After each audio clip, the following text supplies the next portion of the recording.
Death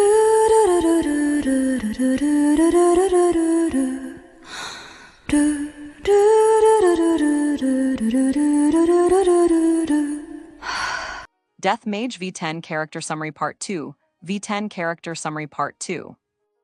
Legion, Eclipse Dark Legion, 2 years old. Legion has avenged some of their own deaths in their previous lives.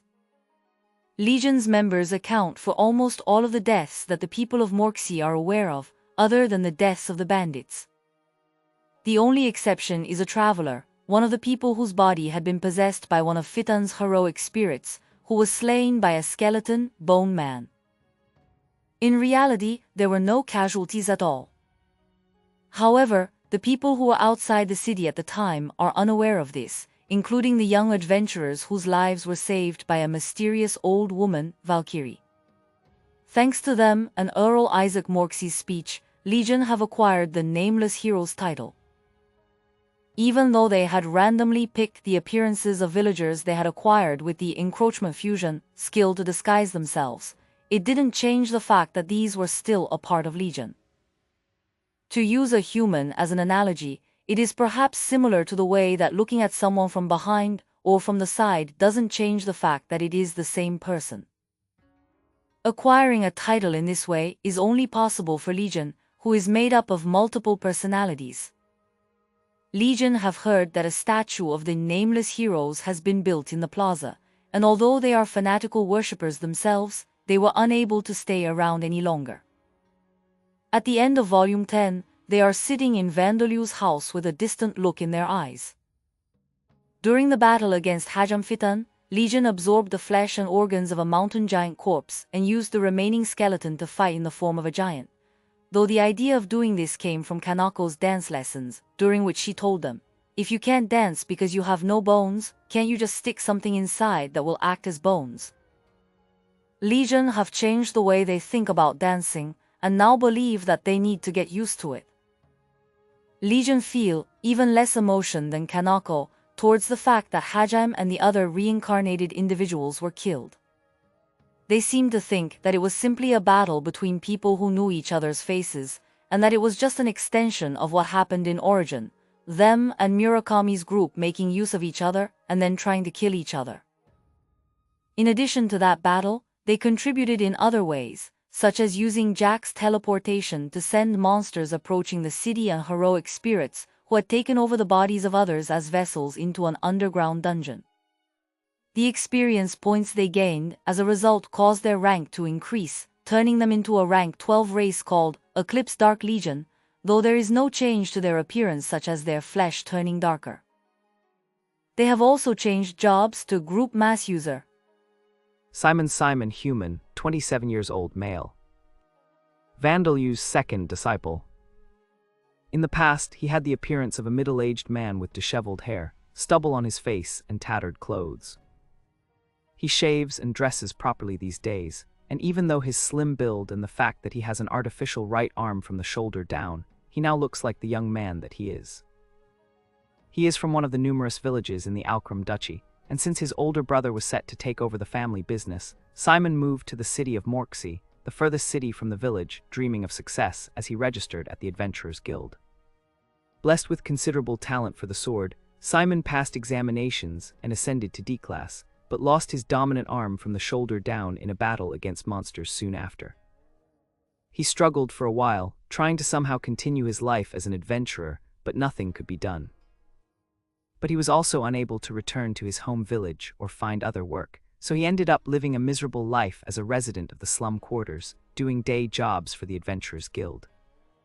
A messenger of the starving wolf Michael, the person who had newly taken over the entertainment district near the slum quarters, called out to him. Bewildered, Simon responded and found himself meeting Vandalu. Simon heard Darsha's speech and decided that it wasn't too late for him to start over in life. But this did not go so well, and he was on the verge of being killed by a pack of wolves when Vandalu saved him and took him in as a disciple. He's one of the people whose lives were changed for the better when Vandalu came to the city of Morksea. As he has spent a long time living in the slums, his tone of speech and behavior seem crude, but he's a good person at his core. although the fact that he could earn enough to feed himself through his day jobs was also a big factor. His good personality is the reason he didn't stain his hands with crime despite being in the slums. Due to Vandalu's special training, Simon has become able to do things that no other humans can do. He can manipulate and materialize his soul form, and he has acquired the long-distance control skill. The majority of humans who acquire these abilities while alive also develop problems with their minds, but perhaps because Vandalu has conducted the training appropriately, Simon has not acquired mental corruption or anything of the sort. By coincidence, Simon has become acquainted with the alchemist Jessie, who is the daughter of the guild master of the Adventurers Guild. The curious Jessie questioned Vandalu and his companions about the artificial limbs that he made, and while answering her questions, Simon became to Jessie something that is more than a friend but not quite a lover. With Vandalu's special training, his guidance and his divine protection, Simon has both regained and developed to surpass the physical ability he had when he was an active adventurer. In combination with the transforming artificial arm that he was given to celebrate his graduation, his skill in combat is equivalent to those of a C-class adventurer. Without it, he is somewhere between upper D-class and lower C-class. During the battle at the front gate, he used the long-distance control skill to control his artificial arm, awakening the ability to send forth a rocket punch.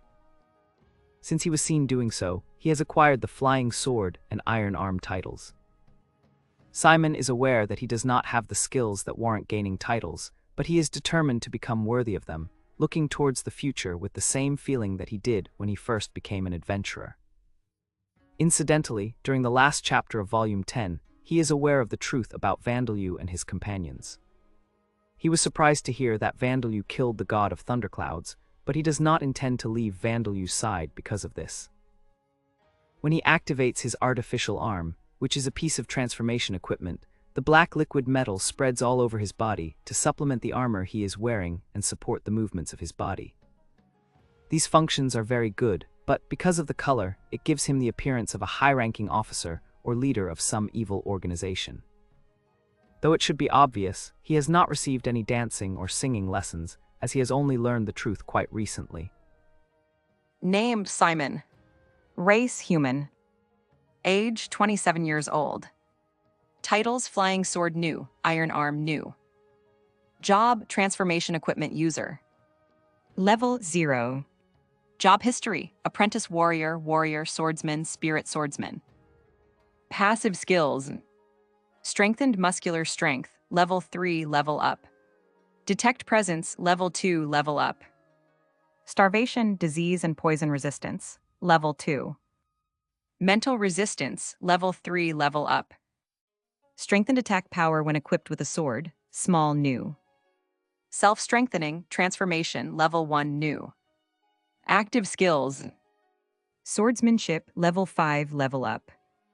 Armor technique, level 3 level up. Surpass limits, level 4 level up. Coordination, level 3 level up. Dismantling, level 2 level up. Housework, level 1. Spirit form, level 3 new. Materialization, level 1 new. Long distance control, level 1 new. Familiar spirit demonfall, level 1 new. Unique skills. Vandalu's divine protection new. Natania, mountain cat type beastkin, 17 years old, female. A mountain cat type beastkin girl. She is a beautiful girl who looks strong-willed, with the ears of a cat, a leopard-spotted tail, short amber-colored hair, and thick eyebrows. Her limbs have been severed from about halfway down her upper arm and halfway down her thighs, but she is now equipped with metal artificial limbs. Due to magic, the artificial limbs feel light to Natania, but heavy to everyone else. She was a female adventurer with slightly above average qualities, and was able to work on her own after her registration. But after becoming a D-class adventurer and starting to take on rank 3 and 4 monsters, it became tough to be on her own, so she looked for companions and joined the Flame Blades, a group of D-class adventurers like her. While they were escaping from a horde of minotaurs, they used Natania as bait, resulting in her capture and the severing of her limbs. She was on the verge of being sacrificed to an evil god. Randolph saved her, and although he was supposed to dispose of her, he spared her. By pure coincidence, he left her in the care of Vandalyu and his companions. Like Simon, who has lost an arm, she received training and has become able to move and fight better than she did with her original limbs. She had a rougher personality in the past, causing her to be unable to get along with others, but being captured by the Minotaurs broke her pride countless times, and as she became dependent on Juliana to remain sane, the thorny parts of her personality fell away. Now she follows Juliana, who has been pseudo-reincarnated as a half-Minotaur. I guess it's okay. I mean, Juliana-san says it's fine, she tells herself. She resents the flame blades who sacrificed her to save themselves, and was intending to never forgive them if they managed to use someone's help to weasel themselves out of the heavy fine that was imposed on them by the Adventurers Guild. But upon learning that their bodies were stolen from them by heroic spirits, with their personalities erased in the process, she has started to feel that resenting them is meaningless. She feels thankful to Randolph for saving her life, and to Vandalyu for doing the same as well as being a master to her. She considers Simon and the rats to be her friends. She was about as capable as a D-class adventurer when she still had flesh limbs, but having grown under Vandalyu's guidance and divine protection, and having received transformation equipment, she is as capable as a C-class adventurer now. Her transforming equipment is her 4 artificial limbs, which makes them more flexible than Simon's. She can even change the shape of her joints to run like an agile 4-legged animal, but since the waist that supports her limbs is still made of flesh and bone, she injured her back during the battle at the front gate and had to rest in bed after the battle. Incidentally, her appearance when she has transformed is that of a suspicious bad person or a high-ranking member of an evil organization. Juliana Alcrum, half-Minotaur, 0 years old, approximately 8 years old in appearance, female. As a human, she was around 20 years old, a beautiful blonde, blue-eyed woman who was both courageous and gentle. Due to her pseudo-reincarnation, although her hair and eyes remain the same color, she is now a girl with the horns and tail of a bull. She is the youngest daughter of the previous Duke Alcrum and younger sister of the current Duke, Takkard Alcrum. She has given up rights to succeed the House of Dukes, but she was originally of such high class that she would be called princess and waited upon by servants. But she was born as a result of the previous Duke laying hands on a woman who was not his mistress and only recognized as his child some time after her birth. She was unaccustomed to the lifestyle of the upper class and also of questionable value in an arranged marriage. Thus, it was decided that she would walk the road of a knight. Fortunately, Juliana was talented and showed considerable skill as a knight, eventually coming to lead her own troops. However, she was captured alive when she encountered Minotaurs on a mission to exterminate monsters that were attacking a village. Even after her 4 limbs were severed, and the Minotaur King turned her into a machine to lay eggs from the Demon King's oviduct, her sanity lasted for about a month, but reached its limit before she was rescued by Randolph. After coming to be under Vandalyu's care, her sanity returned with his mental encroachment and guidance, or so it may appear, but she has turned into a lunatic. She was always a fervently religious person, but now, Vandalyu is on the top of the list of beings that she worships. She has emotions and the ability to reason, but she also has an equally fierce fanatical devotion to him. That devotion has become even more firm through her pseudo-reincarnation into one of the eggs implanted in her body, to the point that Gyufudgarn and Legion acknowledge her as a like-minded comrade. Perhaps because of the strong Minotaur part in her, or perhaps because an egg from the Demon King's oviduct was used, Juliana has already grown to have the appearance of an 8-year-old despite only about a month having passed since her pseudo-reincarnation. She is currently leader of the other half-Minotaurs, her former female knights and the village girls who underwent pseudo-reincarnation like her. They were all born from the other eggs that Juliana's previous body gave birth to, so they can all be considered sisters. She considers magical girls to be disciples of Vandalyu, and she is receiving instruction from Kanako and Zadiris to become one herself. However, it seems that she is unable to understand why Zadiris detests being a princess, as she herself possessed the Princess Knight of Alcrum title before her rebirth. She is uninterested in Tackard Alcrum, her older half-brother who ordered Randolph to dispose of her. She considers Randolph to have saved her life. She considers Natania to be another person she owes her life to and an irreplaceable friend. If Natania didn't persuade Randolph to spare them, Juliana's life would have ended without her ever meeting Vandeleur, and she would have then become a dead spirit or returned to the circle of reincarnation. Chipura's Chipuras, evil flash ghost, years old. Chipura's usually takes on the appearance of the ghost of a faintly glowing, happy, plump, middle-aged man, but before he died, he was Ternisha's fine dog, a vampire who had lived for tens of thousands of years. He is truly loyal to his master, but he was always sly when dealing with others in the past.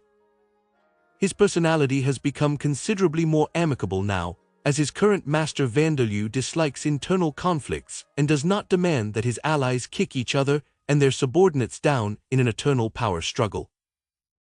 Heinz, who had summoned a familiar spirit upon himself, cut Chipura's down with a magic sword imbued with light attribute magic, causing severe damage to Chipura's soul.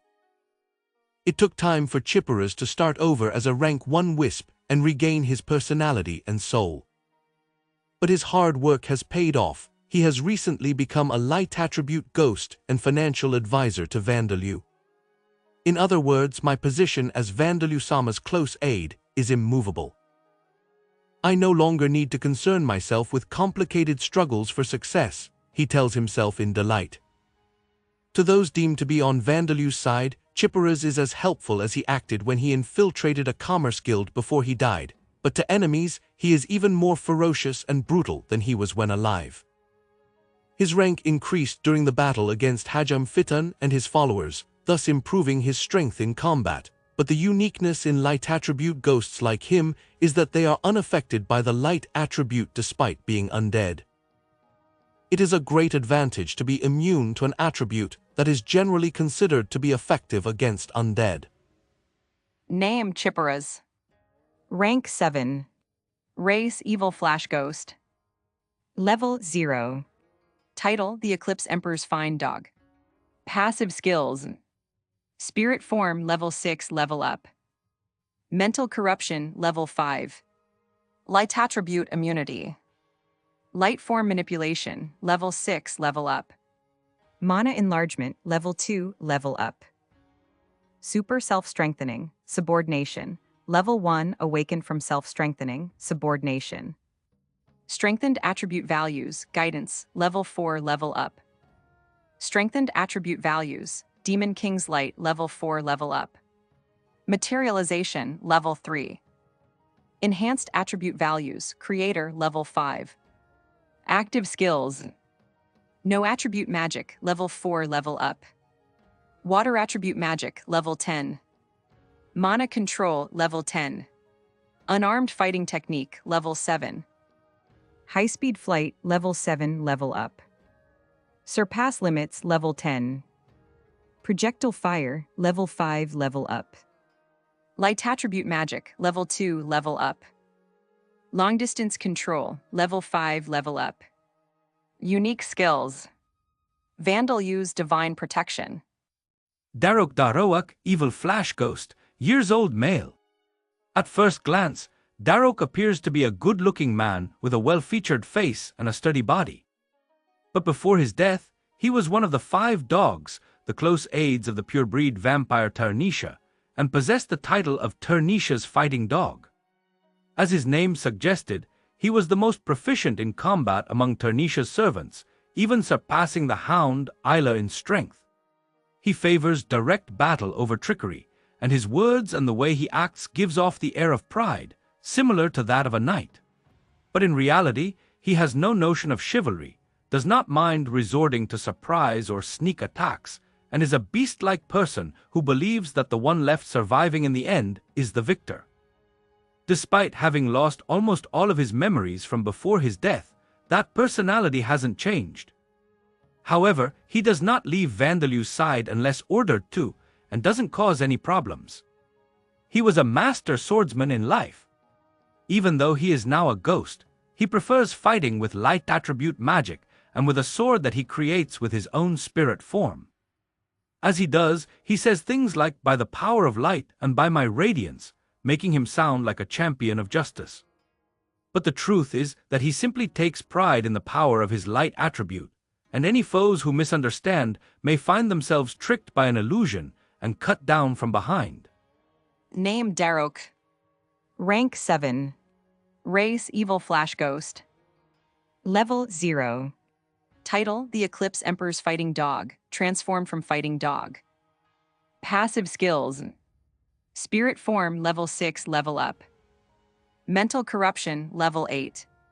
Light Attribute Immunity. Light Form Manipulation Level 5 level up. Mana Enlargement Level 1.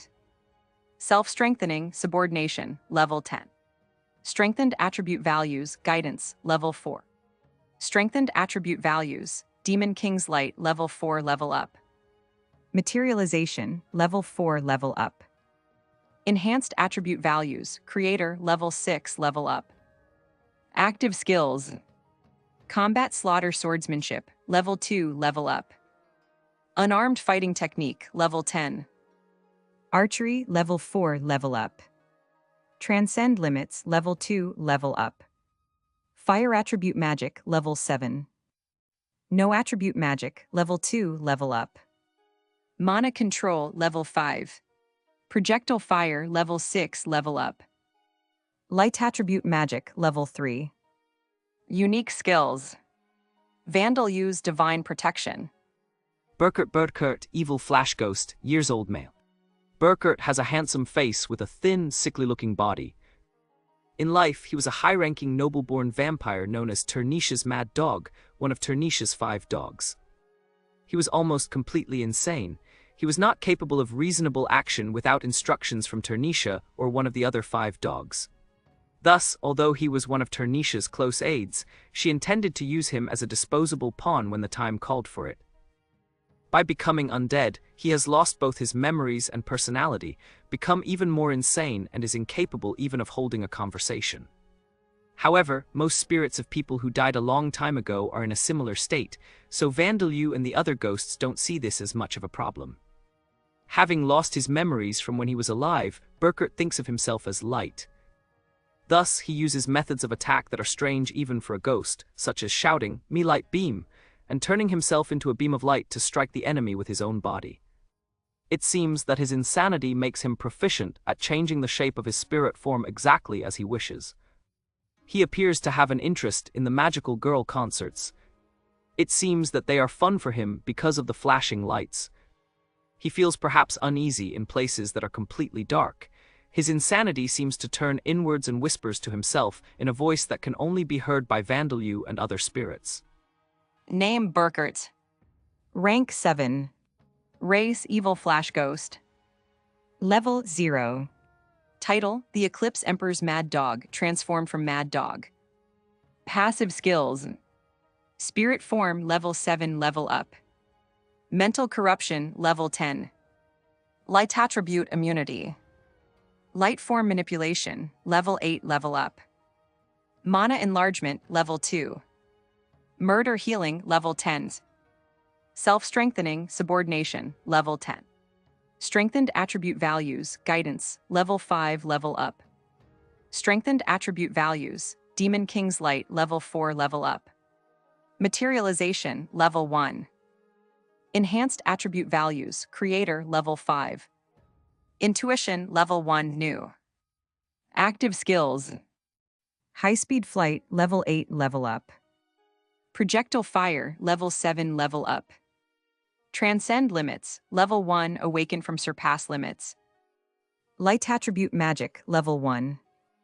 Mana Control Level 1. Long Distance Control Level 8 level up. Dancing Level 1 new. Singing Level 1 new. Unique Skills. Vandalyu's Divine Protection. Kest, wolf-type beastkin, 15 years old, man. A beastkin boy with the ears and tail of a wolf. He works as a city guard in Morksey. He has a bright, serious, and kind personality, but he is not very good at dealing with hierarchical relationships. he overlooked the corrupt deeds and the taking of bribes by some of the senior guards, including Agar. Of course, this wasn't a problem for just Kest. Up until just a few years ago, there was systematic discrimination against beastkin in the Alcrum Duchy, and they were not able to become civil servants such as city guards or government officials. But the Duke, who learned of the deeds of the five-colored blades and the peaceful faction of Alda that were led by Heinz. Following this, he foresaw that these groups would become prominent forces in the Orbaum kingdom, and made the decision to do away with this discriminatory system. Thanks to that, Kest was fortunately able to be employed as a city guard, and he is now able to support his mother and his young siblings on his own. Thus, he is a believer of Veda, but he holds feelings of respect for the five-colored blades. However, he also has friendly feelings towards Vandalyu, and does things like regularly visit his stall to check up on him. Vandalyu is of similar age to Kest's siblings, and Agar was behaving dangerously towards him, and with people like the Starving Wolf and the Deputy Guild Master of the Commerce Guild who had nothing but bad rumors about him. Kest was worried about all of the trouble that seemed to surround Vandalyu, but Vandalyu ended up succeeding before Kest's very eyes. But rather than becoming suspicious of Vandalyu, Kest thinks of him as being like someone from a legend. These feelings only became stronger once he learned that Vandalyu was acting behind the scenes during the battle to stop the monster rampage caused by Hajam Fitan. The five-colored blades are like heroes of a distant world to Kest, while Vandalyu is a superhero that he can meet anytime. Kest hasn't received Vandalyu's divine protection, but he is under the influence of his guidance. He is a beastkin and has always been physically more capable than those who had become city guards at the same time as him, but he is now noticeably ahead of the rest. However, since almost every city guard, knight, mercenary and adventurer gained many levels and changed jobs as a result of the battle at the front gate, he doesn't stand out much. Incidentally, signing up as a city guard offers a more stable lifestyle than registering as an adventurer at the Adventurers Guild. New city guards aren't paid much, but all equipment is paid for, and the costs of maintaining them are written off as work expenses. They perform many different tasks, such as training, patrolling the city, guarding the gate, and conducting crime investigations, and this is more dangerous than ordinary jobs. But it is an exaggeration to say that they are risking their lives every day, especially in Morksey, a relatively safe city. In comparison, adventurers must purchase their own arms and equipment, and pay for their maintenance and repairs on their own as well. Their income is not stable. Things change once one becomes D-class, but those in E-class and F-class before that would have to worry about the possibility of not being able to support a large family like Kest's, even in slums where goods are cheap. And of course, adventurers are more likely to lose their lives than city guards. Of course, a large number of high-rank monsters were defeated in the battle at the front gate, and even Kest received a sum of money that is equivalent to over 100 years' worth of his current salary. He is unlikely to go hungry if he maintains a modest lifestyle. Rock Rack Human, 25 years old male. The leader of the Iron Boulder Brigade, a D-class adventurer party based in the Adventurers Guild in the city of Morksey. He is a young man of average height, but has a tough-looking face that resembles a boulder that has been weathered away by the wind, as well as a body with steel-like muscles. But unlike what his appearance might suggest, he is a studious person and possesses an especially deep knowledge regarding monsters. As an adventurer, he has an average amount of talent and is the hard-working type. He has a helpful personality and pays new adventurers a lot of attention despite his work not requiring him to, doing things like giving advice to them, accompanying them on their training, and teaching them which monsters they need to watch out for on their first hunts in devil's nests.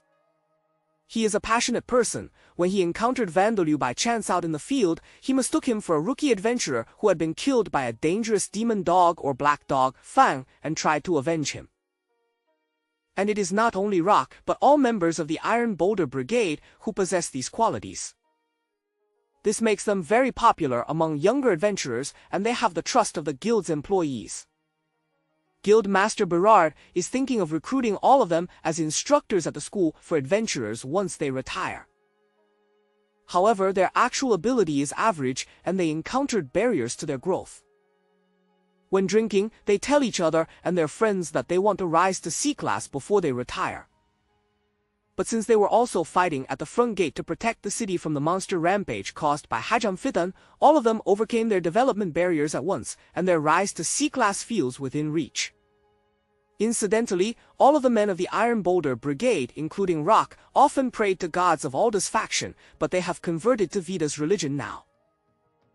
Matthew M. Stressa E. Theta Ju lengthened, human, 10 years old male.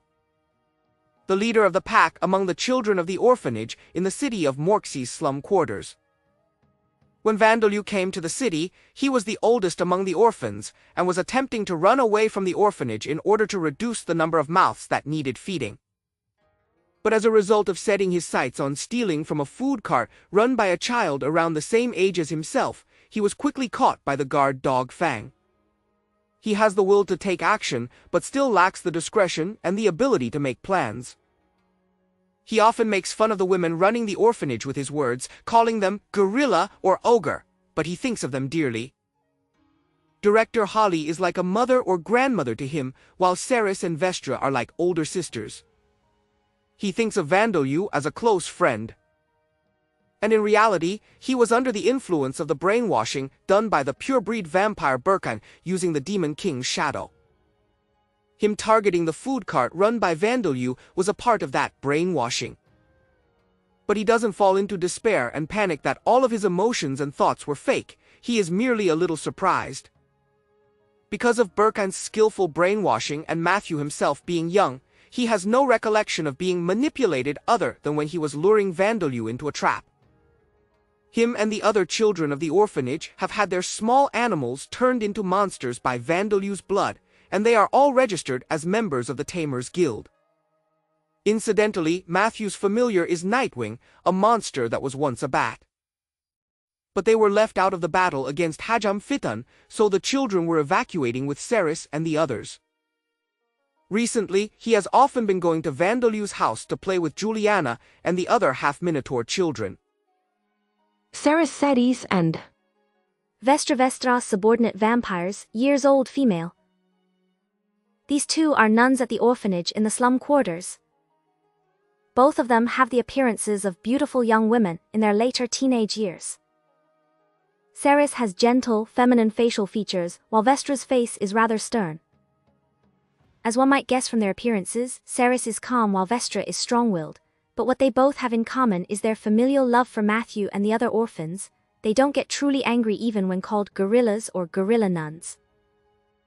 Both of them are orphans who grew up in a monastery, and the director of that monastery sent them to Morxi, or rather, these are the fabricated memories implanted in them by Burkan's brainwashing. Envious of Gubaman, who had a subordinate vampire under his command who could be active during the day, Burkan tried to create his own such convenient subordinates. He created and executed a plan to gather young orphans and slaves, have them acquire the sunlight resistance skill, and then turn them into subordinate vampires, but almost all of them died within a month, unable to withstand the intense sunlight that they were exposed to. Burkan attempted to train the children who survived and acquired the sunlight resistance skill as spies, and then turn them into vampires, but they were not particularly outstanding as spies to begin with. That was when Burkan lost interest in this endeavor, but he was still reluctant to simply dispose of the products of this experiment, so he put them to use in small tasks. These were Ceres and Vestra. The two of them are no longer brainwashed, but they have been tormented by the fact that they are actually several decades old. The flashbacks of the memories that were erased while they were being manipulated, and the scars from the burns they sustained when they were humans that they had not been conscious of up until now. They are overcoming this with periodic counseling with Vandalyu. Their mental resistance skills levels have increased, but it is unclear as to why. As they are vampires and believers of Vita, they have been strongly enticed to Vandalyu's guidance, and that is one of their worries. They are hesitant to become like Elenora and Isla. Every day, they are battling against the craving to drink Vandalyu's blood. They have consulted Miles regarding this matter, as he is the most normal-seeming among the vampires they know, but his reply was, "It's not good to deny yourself. I don't think it's correct to lay all of your desires bare, but it won't go away just because you're averting your eyes from it. and starting off drinking it undiluted will be rough, so make sure to dilute it or go for blood potion when you do drink it. The day when Ceres and Vestra drink Vandalu's blood and transform may not be far off. Vandalu is waiting for them to make their decisions while preparing blood potion and the materials that will be used in the surgeries to remove the scars from their burns. Incidentally, the physical capabilities and skills, such as superhuman strength and rapid regeneration, they have because they are subordinate vampires were intact even during the time that they were brainwashed. Thus, they recovered from injuries abnormally quickly and displayed a superhuman strength that nobody would expect from their appearances, doing things like carry heavy things with ease and pinning down thugs from the slums who picked fights with them, despite supposedly having no experience in fighting. But those around them didn't pay much attention to this, simply assuming that nuns of an orphanage in the slums would be used to having to deal with these kinds of things. This is why the children tease them and call them gorillas. Because they are completely unaffected by sunlight, it is likely that nobody in the city realized that they were vampires. Holly H. Stress Letter 251 Lengthened Li Dhampir Human, years old female. The director of the orphanage in the slum quarters. She has the appearance of someone in her 60s. She is a one-eyed old lady without a hunched back who walks upright without using a walking stick, or at least, that was what those around her and she herself believed. The reality is that she was a Dhampir who was brainwashed by Burkine, and regularly injected painful chemicals into the skin of her face to create wrinkles and disguise herself as an old lady. She is the third Dhampir in the Orbom Kingdom. Of course, in terms of order of birth, she would be the first, and Vandalu would be second. Selen would be the third. Incidentally, although her exact age is unknown, it seems that she is younger than Ceres and Vestra, whom she has treated as her daughters all this time. Holly has been brainwashed for so long that she is unable to remember her original face. However, it would be unwise to suddenly undergo a reversal of age, so she is continuing to use the wrinkle-inducing chemicals. Bakum Bakem, human, 35 years old male. The guild master of the Morksey branch of the Tamers Guild. His familiar is a rank 6 huge wyvern, and he is known by his title of Flying Dragon User.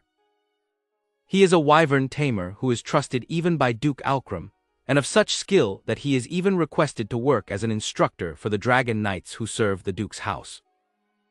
Ordinarily, he might have been given a court rank by the Duke and taken up a position as an instructor in the Dragon Knight Order, but the life of a tamer suits him better, and he works as a guild master because he wants to train a successor.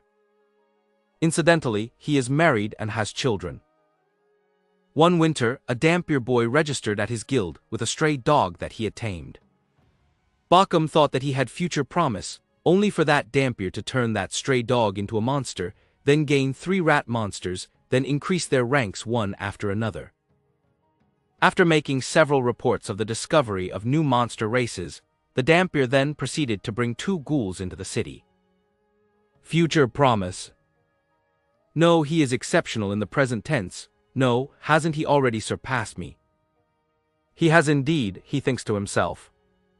In addition to Vandalu, the children of the orphanage have registered with rank 1 familiars of their own, significantly decreasing the average age of the members of the Tamers Guild branch in this city.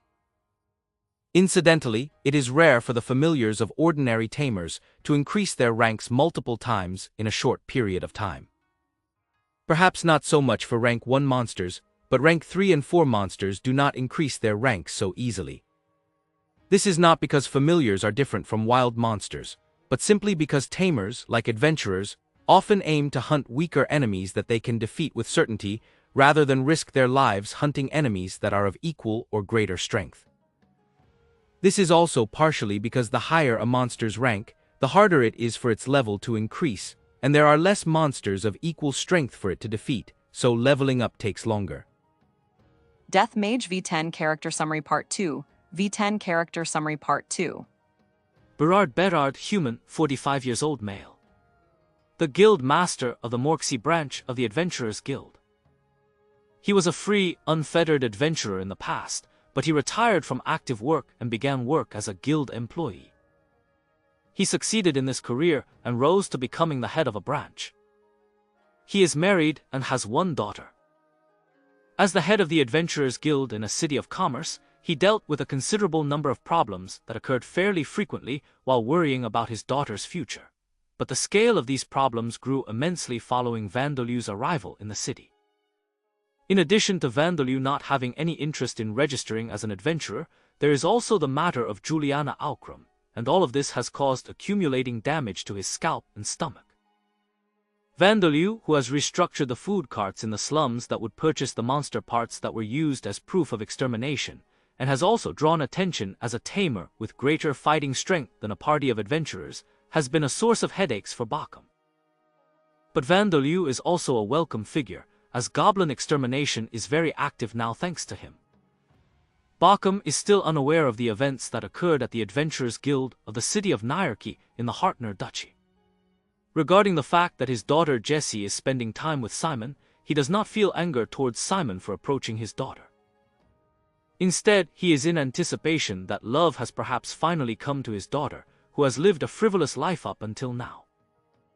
Even without his bias as her father, Berard believes that Jessie is a beautiful woman, but was on the verge of missing her opportunity to get married because she was completely absorbed in alchemy, for which she had a halfway decent talent.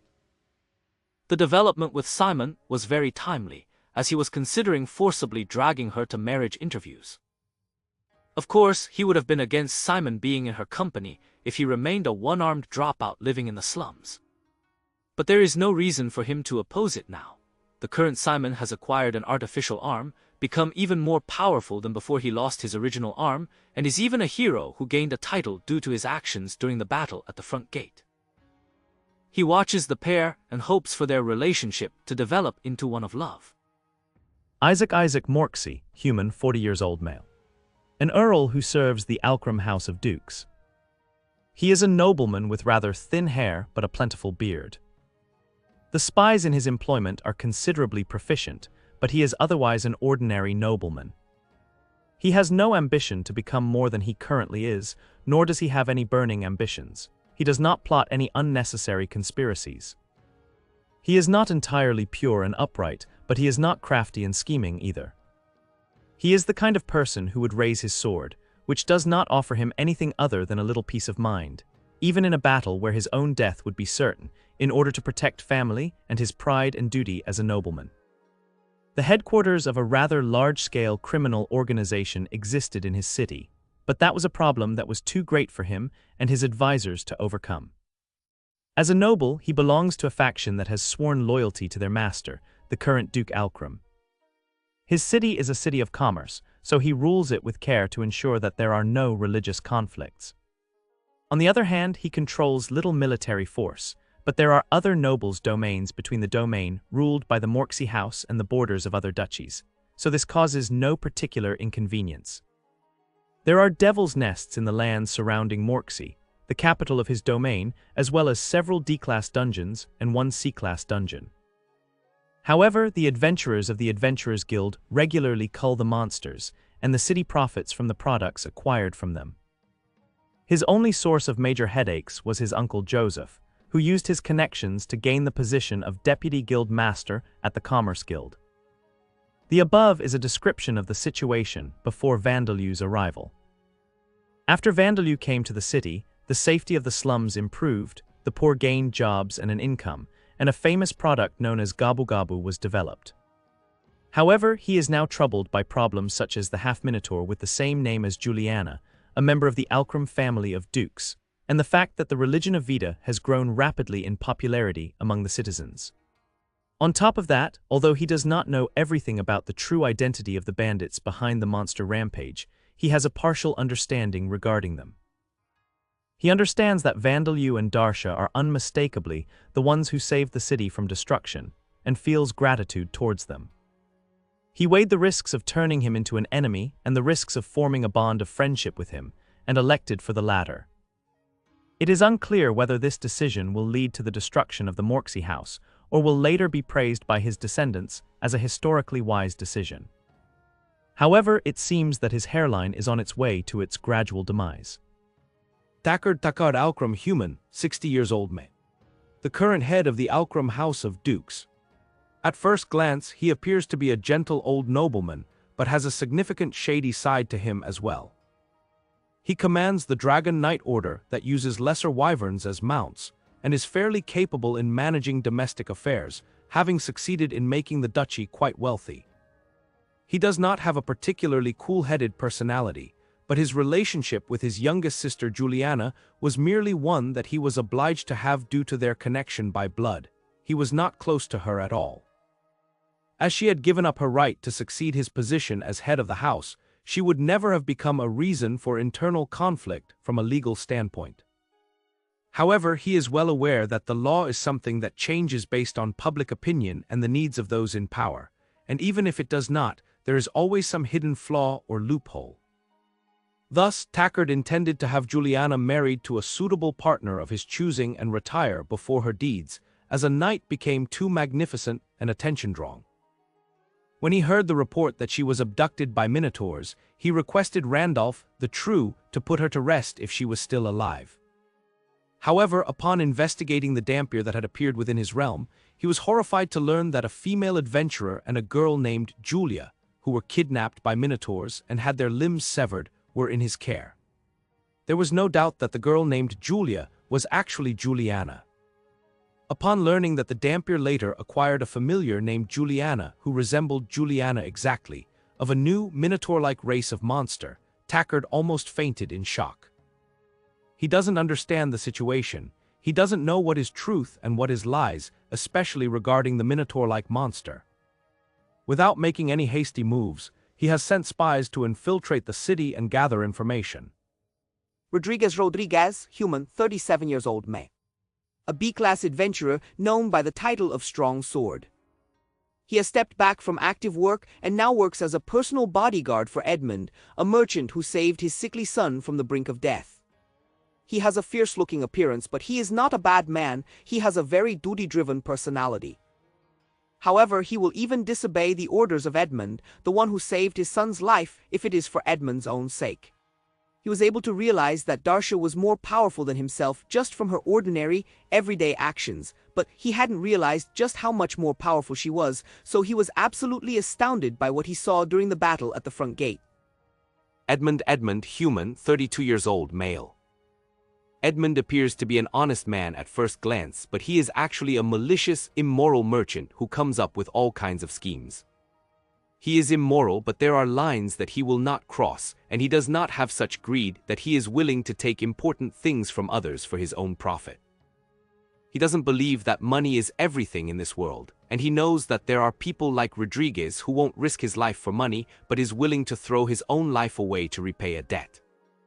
However, when he approached Darsha with the suggestion to run a ghoul brothel disguised as a church of Vida, he was spellbound by his own idea and found himself on the verge of walking down a dangerous path. Looking at it another way, he valued Zadiris and Bastia's beauty as women very highly.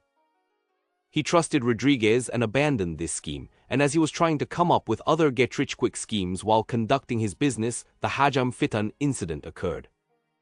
In the aftermath, he succeeded in acquiring a presence in the city and gaining the trust of the people, which the other traveling merchants lost by fleeing the city. He is now trying to become closer to Vandalyu and Darsha to earn even more profits. Incidentally, there is no dark twist to the story of when he saved the life of Rodriguez's son, such as that Edmund himself was secretly poisoning the boy. He was simply aware of the strong sword Rodriguez's personality, and was certain that Rodriguez would feel an obligation to serve him if he were to offer life-saving medicine for his child for free. Joseph, human, 65 years old, male. Formerly one of the deputy guild masters at the Commerce Guild. Although he has given up his rights to succession, he is the younger brother of the previous Earl Morksey and uncle to the current one. Having a greedy and terrible personality, he committed almost every crime he possibly could without losing his position as deputy guild master. There were only bad rumors about him. He would interfere with the businesses of guild members he disliked, repeatedly harass his subordinates and bribe thugs in the entertainment district or slums, as well as city guards to make them his pawns. He attempted to take advantage of a Dhampir who appeared in the city, and as a result of harassing him just as he had done to every other person who had rejected him, he ended up causing his own downfall. Vandeleur being too different from all of Joseph's other victims was one reason for this, and the other was that Agur, whom Joseph had thought of as his pawn, was involved in far worse crimes than Joseph had imagined. His assets have been confiscated, and he has been exiled from the city and the guild. His whereabouts are currently unknown. He has not been erased by one of Vandeleur's subordinates. Vandeleur left him be, as it would be too much of a bother. Agur Ad Human, 31 years old, male. A corrupt city guard in Morksey. He was a minor villain who flattered the powerful, crushed the weak, and took pleasure in discriminating against minorities. He bullied Kest, a younger city guard who managed to join the city guards despite being a beastkin, as much as he could without causing problems. He also overlooked small crimes occurring around the city in exchange for bribes. Unless new city guards were appointed in senior roles or of an equal rank as Agur, or the upper brass cracked down on corruption among the city guards, Agur would likely have continued causing small amounts of harm to the city. However, he fell for Darsha when she visited the city, and as a result of being consumed by the desire to make her his, he crossed a line he shouldn't have when he plotted to kidnap orphans from the orphanage with some of his colleagues. His colleagues were killed as a result, and Agur himself went insane from fear inside Gufudgarn's labyrinth. The Earl's spies were shadowing him when he headed for the orphanage to kidnap the children, so he was already doomed at that point. Gordon Arden Human, 25 years old, male. A C-class adventurer who possessed the title of Strong Arm.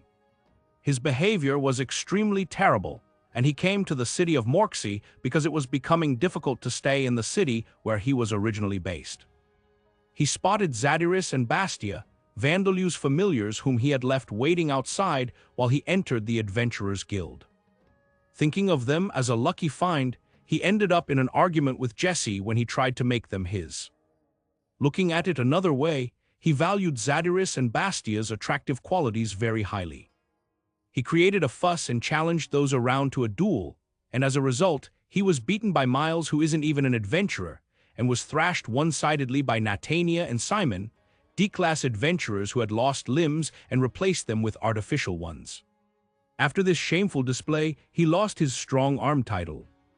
He managed to escape the city of Morksey, but he was rendered disabled by Hajam Fitan. He then had his body taken over to be used as a vessel by the heroic spirit known as the mountain-breaking strong spear Bobby. He tried to acquire Zadiris and Bastia, but as he was easily repelled, he wasn't particularly hated by Vandeleur, his companions, or even by Zadiris and Bastia themselves. To be more precise, he hadn't left enough of an impression on them to be hated. Incidentally, defeating hastily created heroic spirit vessels, such as Gordon, yields less experience points than defeating enemies who are able to summon heroic spirits upon themselves on their own. This is because the hastily created vessels are not suitable bodies for the heroic spirits. They are makeshift vessels that are only able to exert their full power for a limited period of time.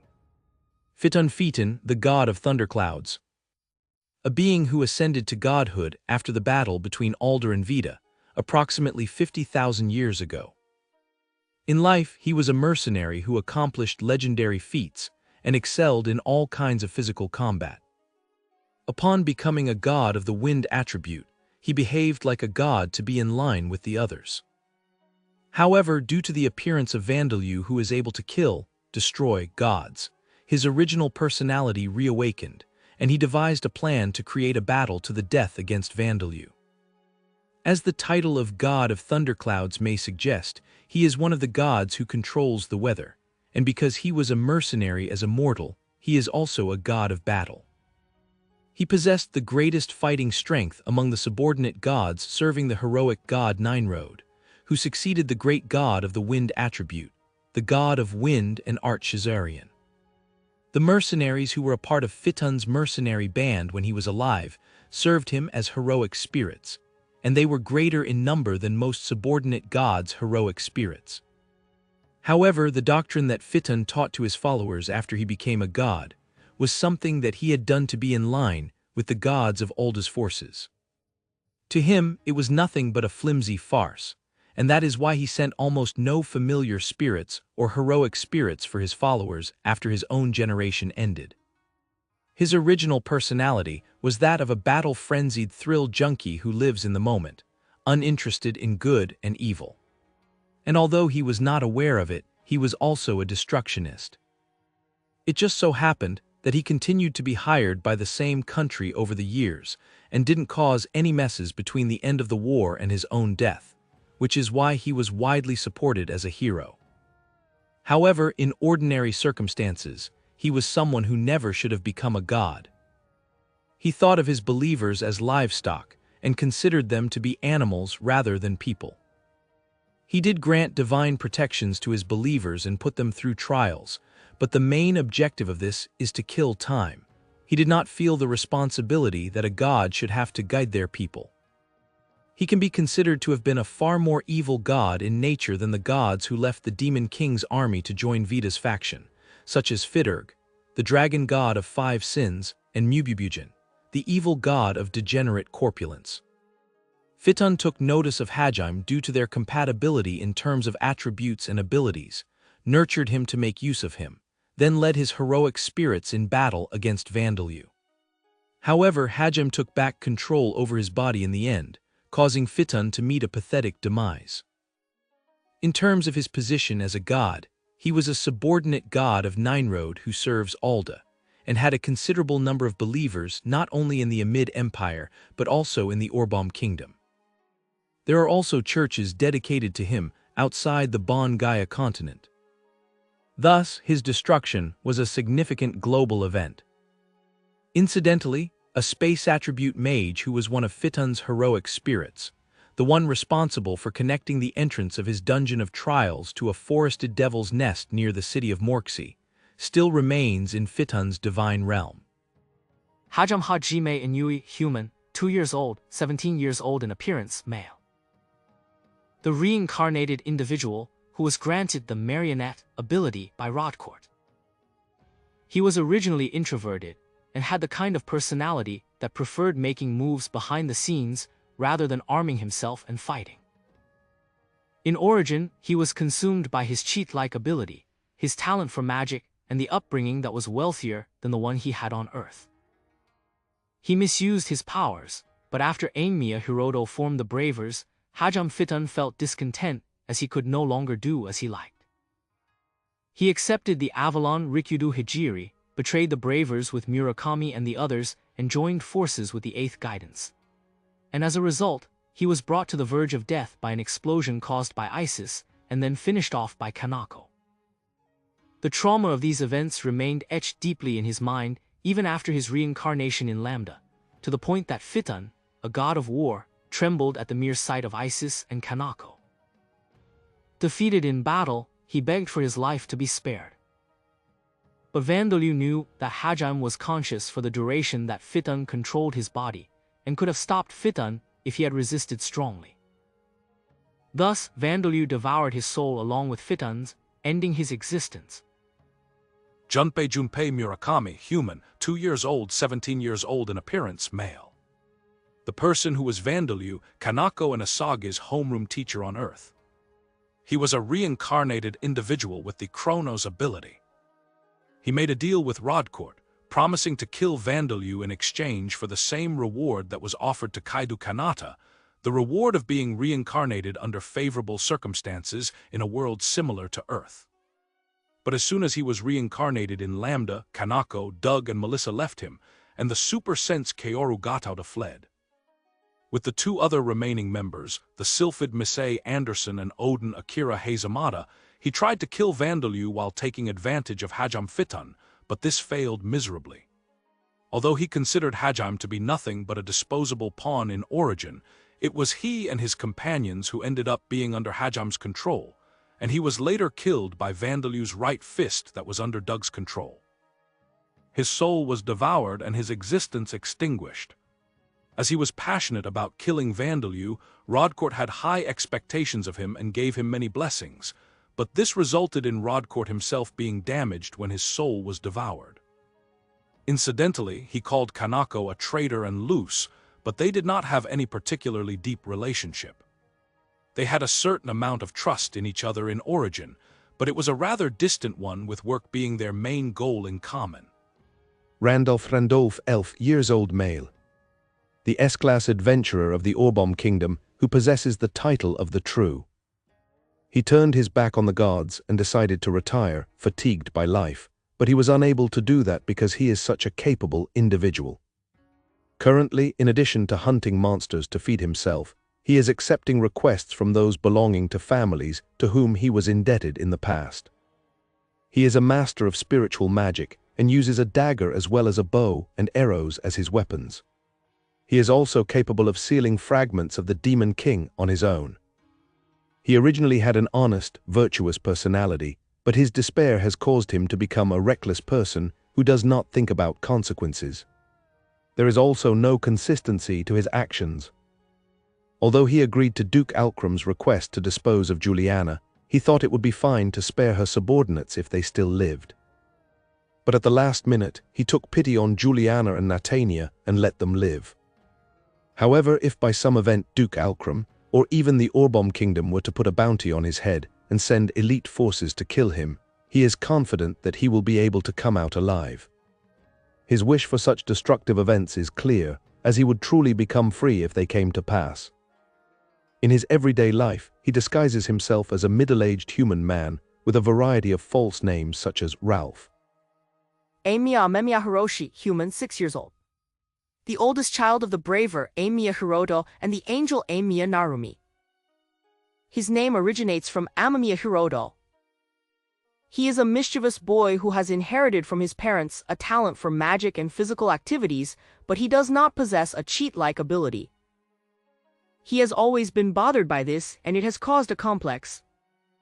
He knew about Banda, the mysterious shadow that frequently appeared in his younger sister May's drawings, but his parents told him that it's a friend that only May could see, and he believed this as well. But after the kidnapping incident, Banda appeared to Hiroshi in a dream, and Hiroshi is now learning no attribute magic from Banda. He was fed a mysterious organ, something that was Murakami's and also a part of Vandalu's soul.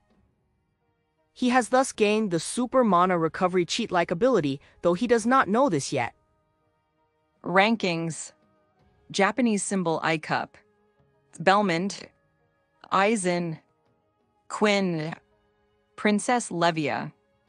Japanese symbol H cup. Darsha. Teria. Bastia. Valkyrie legions. Gina. Cornelia. Gizania. Japanese symbol G cup. Sila. Isis legion. Iris. Rapiacege. Japanese symbol F cup. Eleonora. Saria. Magissa Nu. Jail. Rita. Japanese symbol E cup. Paraveil. Amuse. Saris Nu. Ereshkigal legion. Orbia. Japanese symbol D cup. Keisha. Bilda. Izanami legions. Japanese symbol C cup. Kanako Tsuchiya. Melissa J. Sayatome. Privel. Natania's Nu. Minuma Hitomi legions. Japanese symbol B cup. Vestra Nu. Aniwaka. Zandia. Zadiris. Pluto legions. Japanese symbol A cup. Baba Yaga legions. Gyufidgarn vessel. Yakup. Povina. Shade legion. Japanese symbol AAA cup. Juliana's Nu. As only 2 months have passed since the previous volume, there are no changes in position between already listed individuals. However, new individuals such as Juliana post-reincarnation, Natania, Saris, and Vestra have been added to the ranking. Jessie and Holly are not in the ranking as Jessie is unaware that it exists, and Holly declined to be a part of it. The development of Talishheim. Total population including the Demon Continent. Approximately 73,000, approximately 23,000 in Talishheim, 50,000 on the Demon Continent.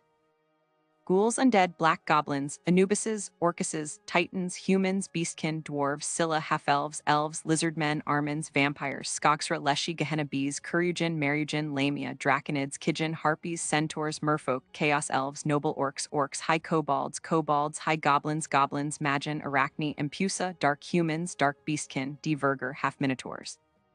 Golems and cursed weapons are not included in the population. The migration of the Dark Elves in the western region of the continent has not yet begun. Facilities in Talishheim. Mercury Mirror Golems. Explorers Guild Trading Post, Distribution Center, Job-Changing Room. Church of Vita with statues of Vita's subordinate gods, the gods of her faction, Zeruworn, Ricklint, Xantark, and Farmon. Public bathhouses. Carts of all kinds. Publicly managed casino. Immortal Ent Forest has had Gant Ents planted, Skogsra and Leshy proliferating. Golem factories of all kinds. Monster plant fields. Training dummy grounds, inhabited by undead heroes from Alda's faction. Theater. Artistic paintings that remain in the minds of those who view them. Entire paintings cannot be viewed except from the sky. The Root of Life. Group housing facilities for immigration applicants. Dormitory for immigrants from human societies. Talishheim Castle. Gehenna B Castle. Enormous statue of Vandalu under construction, new. B-Class Dungeon X2, +1. C-Class Dungeon X2, D-Class Dungeon X3, E-Class Dungeon X1. Dungeon for cultivating pine trees for wine X1. Amusement Beach Dungeon. Dungeon for fishing industry. Dungeon to temporarily house demon army, attached to Vandalu's underground workshop. Marshlands Lizardmen District. Capricorn Farm. Capricorn Milking Factory. Explorers Guild Branch. Small shrine to Fitterg, the dragon god of 5 sins. Mental Encroachment Stone Circle. D-Class Dungeon X1, B-Class Dungeon X1. Marshlands Scylla District. Paddy Fields, demon ducks being used for farming. Mud Bath Hot Springs. Small shrine to Maribeville, the heroic goddess of the Scylla. Explorers Guild Branch. Huge Capybara Farm. Duck Farm. Mental Encroachment Stone Circle. Small dungeon for teleportation. Sauron Liberation Front Base, former Scylla territory. Mental Encroachment Stone Circle. Automatic undead creating magic circle, used to recycle members of Duke Marm's army. D-Class Dungeon. Small dungeon for teleportation. Main station of the Dark Knight Knights Order. Crude quality undead army. Demon Continents. Xantark's temporary divine realm. City. Hot Springs. Enormous statue of Vandalu under construction, new. Dungeons X countless number. Temporary facilities. Notchin Concert Arena. Sam's Job-Changing Room. Nations within the boundary mountain range under the influence of the dark dream demon creation path. Nations personally visited by Vandalu. Noble Orc Kingdom population, approximately 100,000. Zanalpadna population, approximately 100,000. Ghoul Nation population, approximately 5,000. High Kobold Nation population, approximately 16,000. High Goblin Nation population, approximately 10,000. Magin Nation population, approximately 100,000, of which approximately 1,000 are Magin. Kijin Nation population, approximately 10,000. Draconid Nation population, approximately 5,000. Centaur Nation population, approximately 15,000. Harpy Nation population, approximately 27,000. Lamia Nation population, approximately 20,000. Dark Elf Nation population, approximately 10,000. Vita's Resting Grounds. Merfolk Nation population, approximately 40,000.